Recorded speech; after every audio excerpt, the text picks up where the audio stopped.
बात करने जा रहे हैं परागण। क्या? पॉलिनेशन। इसका मैंने प्रकार बताया था आपको, स्वपरागण और नेक्स्ट था पर परागण। स्वपरागण के मैंने प्रकार बता दिए हैं, अनुकूलन बता दिया है। अब स्टार्ट करते हैं पर परागण। पर परागण किसे कहते हैं? जब एक पादप है, एक सरसों का पादप ले लेते हैं, उसका ये पुष्प है, द्विलिंगी होता है सरसों का फूल जो होता है, ये दूसरा पादप है। ये खेत में बहुत सारे सरसों के पादप लगे हैं। जब इस एक पादप के पुष्प का परागण, क्या? इसका परागकण स्थानांतरित होकर दूसरे पादप के पुष्प की किस पर? वर्तिकाग्र पर पहुंच जाए। क्या पहुंच जाए? एक पादप से दूसरे पादप, परागकण एक पादप के से दूसरी पादप की वर्तिकाग्र पर पहुंच जाए, उसे पर परागण कहते हैं। तकनीकी रूप से इसको सजात परागण भी कहते हैं। क्यों? टेक्निकल भाषा क्या है कि सजात, एक ही जाति के पादपों के पुष्पों के बीच हुआ परागण क्या कहलाता है? सजात परागण कहलाता है। हमने इसमें पढ़ा था, स्वपरागण में पढ़ा था सजात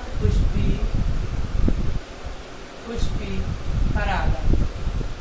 उसमें क्या था कि एक पादप के ऊपर एक यहाँ फूल लगा था, एक यहाँ फूल लगा था, एक ही पादप की बात थी। यहाँ के परागकण इसी पादप के उसी पुष्प दूसरे पुष्प के वर्तिकाग्र पर आ गए थे, तो सजात पुष्पी हो गया था। थोड़ा ध्यान रखना इन चीजों को। जबकि यहाँ पर सजात, एक ही जाति के दो पादप हैं, यहाँ का परागण स्थानांतरित होकर दूसरे पादप की वर्तिकाग्र पर पहुंच जाता है, तो उसे सजात परागण या पर परागण कहते हैं। पर इनकी अनुकूल परिस्थितियां हैं। पर परागण के प्रकार नहीं है, ओनली परिस्थितियां हैं कि किन परिस्थितियों में किन अनुकूलन कौन सी परिस्थितियां होती हैं? अनुकूल परिस्थितियां जिनके कारण पर परागण या सजात परागण संपन्न होता है। पहली स्थिति है कि पहली परिस्थिति होगी अनुकूलन की कि क्या? स्वबंधता मीन्स ये पादप है, पादप के ऊपर ये पुष्प लगा हुआ है, ये वर्तिकाग्र भी है और परागण भी है। परागकण यहाँ से फटकर वर्तिकाग्र पर भी चला गया, मगर अंकुरित नहीं हुआ। क्या नहीं हुआ? अंकुरित नहीं हुआ, बांझ रह गया, तो इसे कहते हैं स्वबांधता। ये अक्सर अंगूर इसका अच्छा उदाहरण है। आपको उदाहरण याद रखना है कि अंगूर की बेल में ऐसा होता है, अंगूर में ऐसा पाया जाता है। और ये राखी बेल जो देखी होगी आपने, राखी बेल, पिनूटिया भी इसका अच्छा उदाहरण। ये तीन उदाहरण है, आप याद रख सकते हैं कि क्या हो, परागकण यहाँ से निकले, उसी एक पुष्प का या दूसरी पुष्प पर भी जा सकता है ना। स्वबाध्यता पर परागण का है ये। जब परागकण इस वर्तिकाग्र पर आए या इसी पुष्प की वर्तिकाग्र पर कहीं भी जाए, परागकण का क्या ना हो? परागकण अंकुरण ना हो, तो उसे क्या कहते हैं? स्वबाध्यता कहते हैं। ये अनुकूलन है कि किन परिस्थितियों में क्या होता है? परागण नहीं होता। जब इसी परागकण से ये अंकुरण नहीं हुआ, तो दूसरे पादप का परागकण आएगा, यहाँ पर आके अंकुरित हो जाएगा, तो क्या होगी? स्वबाध्यता मतलब इस पुष्प की तो जो परागकण थे वो बांझ थे, उससे परागित नहीं हो पाई ये वर्तिका, या अंकुरित नहीं हो पाया, और ये पुष्प में बीज नहीं बन पाया। नेक्स्ट है आपका स्वबाध्यता के बाद आता है एक लिंगता। एक लिंगता के बारे में मैंने बताया था कि द्विलिंगी पुष्प या उभयलिंगी पुष्प में अनुकूलन किसमें पाया जाएगा? स्वपरागण, अपने आप परागण हो जाएगा। एक लिंगी पुष्प में आपको मैंने समझा दिया था, ये फूला हुआ हरा भाग क्या होता है? पुष्पासन होता है। कि क्या चाहे एक स्त्री केसर उपस्थित हो या पुष्प के ऊपर क्या हो, पुंकेसर लगे हो, ओनली क्या हो, पुंकेसर लगे। जैसे लौकी, मैंने उदाहरण पहले बताया, लौकी, तोरी, तोरी आपने पढ़ा होगा, और जिसको घिया भी बोलते हैं, तोरी बोलते हैं। तो इस कुल के पादप जितने भी हैं उनमें क्या एक लिंगता वाले पुष्प पाए जाते हैं। तो एक लिंगी पुष्प के में क्या होगी, तो दूसरा पर परागण आएगा, मतलब दूसरे पुष्प के परागण आएंगे, यहाँ पे वर्तिकाग्र परासीन होंगे और क्या होगा, परागण की प्रक्रिया संपन्न होगी। तो एक लिंगता भी पर परागण के लिए जिम्मेदार है। अनुकूल परिस्थितियां कि एक लिंगता होगी तो क्या होगा, पर परागण होगा।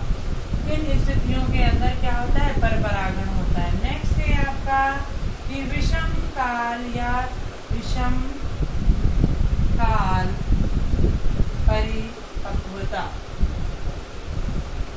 या भिन्न काल परिपक्वता भी कहेंगे, भिन्न काल पक्वता। पुष्प काल, वहाँ पे क्या था, स्वपरागण में समकाल परिपक्वता। यहाँ पे कौन सी परिस्थितियां बनेंगी कि पर परागण होगा, विषम काल परिपक्वता। मतलब अगर स्त्री केसर पहले परिपक्व हो गया, स्त्री केसर परिपक्व हो गया और पुंकेसर परिपक्व नहीं हो पाए, ठीक है, तो क्या होगा, विषम काल। एक ही समय में परिपक्व होते हैं तो क्या होता है, स्वपरागण। जब इसका इसके परागकण, इसके पराग कोश जो है में से परागकण परिपक्व नहीं हो रहे हैं, पहले वर्तिका परिपक्व हो गई है, तो दूसरा परागकण किसी और का परिपक्व परागण आएगा और इसको परागित कर देगा। अब भिन्न काल में क्या होता है, अगर वर्तिका परिपक्व नहीं हुई है और परागण परिपक्व हो गए हैं तो क्या होगा, इस पे जाएगा तो ये तो अपरिपक्व है, तो क्या होगा, ये भी परागित नहीं होगा। तो भिन्न काल, विषम काल की परिस्थितियों में भी क्या होता है, पर परागण होता है कि कोई और वर्तिकाग्र पे आ जाता है या यहाँ का परिपक्व परागण किसी और वर्तिकाग्र पर चला जाए तो उसे कहेंगे भिन्न काल परिपक्वता। जैसे इसमें दो पार्ट बताए, पूर्वता। पूर्वता मीन्स पुंकेसर पहले डेवलप हो जाए, पहले क्या हो जाए, पुंकेसर जो भाग है वो परिपक्व हो जाए, पुंकेसर वाला जो भाग है वो पहले परिपक्व हो जाए तो क्या कहेंगे, पूर्वता। और ये अपरिपक्व अवस्था में रहे, अपरिपक्व अवस्था में रहेगा तो इसको आसीन यहाँ पे आएगा तो अंकुरण नहीं होगा परागकण का, तो इसीलिए यहाँ के परागकण दूसरी वर्तिका जो परिपक्व होगी उस पे चले जाएंगे, तो इसीलिए इसको कहते हैं पूर्वता, कि परागकणों का पहले परिपक्व हो जाना, वर्तिकाग्र का परिपक्व न होना। भी है आपका स्त्री पूर्वता, स्त्री पूर्वता इसी का पार्ट है। स्त्री पूर्वता मीन्स स्त्री कैसे डेवलप हो जाए और परागकण जो है अपरिपक्व हो, परिपक्व ना हो तो क्या कहेंगे, स्त्री पूर्वता की। स्त्री केसर का जो वर्तिकाग्र है, स्त्री केसर पूरा जो है परिपक्व हो जाए, किससे पहले, परागकणों से पहले परिपक्व हो जाए तो इसे कहते हैं स्त्री पूर्वता। ये विषम काल परिपक्वता के दो पार्ट थे। नेक्स्ट है आपका फोर्थ, इसको रख कर देखती हूँ मैं। फोर्थ है आपका स्त्री का विषम काल परिपक्वता के बाद है आपका अवरुद्ध परागणता, अवरुद्ध परागणता या हर्कोगेमी। इम्पोर्टेंट है ये हर्कोगेमी कि प्राकृतिक रूप से कोई अवरोध आ जाए परागकण और वर्तिका के बीच, क्या हो जाए, प्राकृतिक या संरचनात्मक रूप से कोई अवरोध उत्पन्न हो जाए तो उसको हर्कोगेमी कहते हैं। मान लो यहाँ पे पत्ता बीच में आ जाए कोई, है ना, या फिर कोई जीव का पंख अड़ जाए, या फिर यहाँ पे एक्स्ट्रा जो दल पुंज है, दल पुंज की पंखुड़ी इनके बीच में आ जाए तो क्या होगा, परागकण यहाँ से यहाँ नहीं जा पाएंगे, तो इसलिए बोलते हैं अवरोध उत्पन्न करेंगे। परागकणों का वर्तिकाग्र पे पहुँचने में जो अवरोध उत्पन्न हो रहा है उसे अवरुद्ध परागणता या हर्कोगेमी कहा जाता है।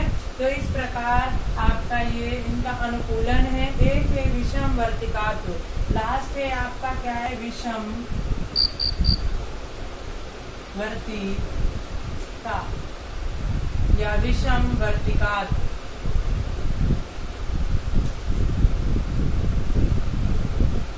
विषम वर्तिकात मीन्स है कि वर्तिका जो है, नलिका जो है, क्या हो कि किसी में लंबी हो जाए और किसी में छोटी रह जाए।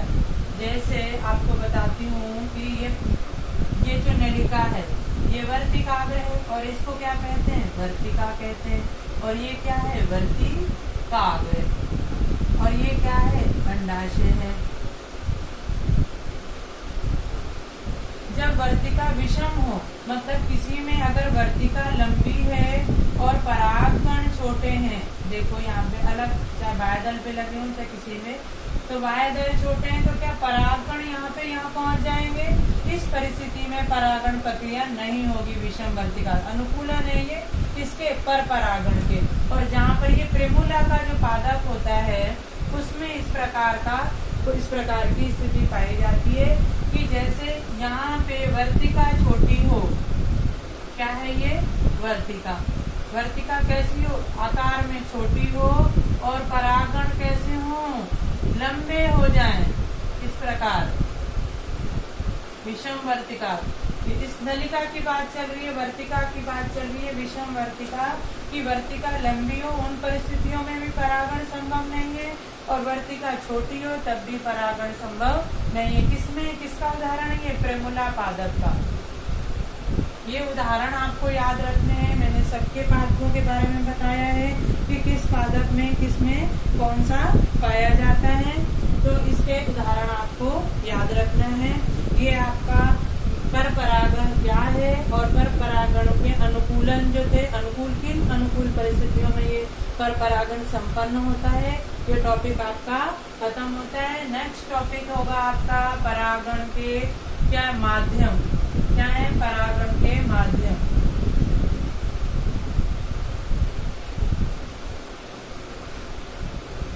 परागण के माध्यम के बारे में चर्चा की थी हमने थोड़ी सी। पहला था वायु। जिन पादपों में वायु के द्वारा परागण की प्रक्रिया संपन्न होती है, जो थल पे रहेंगे, जिन पादपों में वायु के द्वारा परागण की प्रक्रिया संपन्न होती है उसे वायु परागण कहते हैं।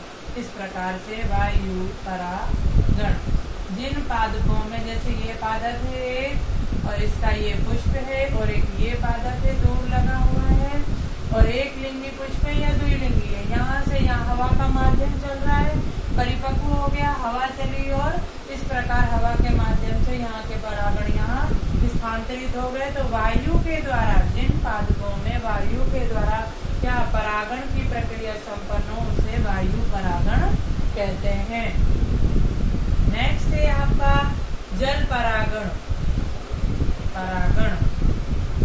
जलीय पादपों में पाया जाएगा ये कि जल के द्वारा जलीय पादपों में क्या हो, परागण की प्रक्रिया संपन्न हो उसे जल परागण कहते हैं। ये दो प्रकार का होता है, अधिजल और अधोजल, है ना। एक है, दो प्रकार का इसको बताया गया है जल के माध्यम के द्वारा। पहला है आपका अधोजल। अधोजल मीन्स जलमग्न। जल के अंदर जो परागण हो, जल के द्वारा जल के अंदर हो परागण, उसे अधोजल कहते हैं, ठीक है। और जो जल के बाहर हो, उथला हुआ, अधिजल कहते हैं उसको। अधिजल परागण मतलब जल की ऊपरी सतह पर, अधिजल मीन्स जल की सतह पर। जल की सतह पर जो परागण होता है जल के द्वारा उसे कहते हैं अधिजल परागण।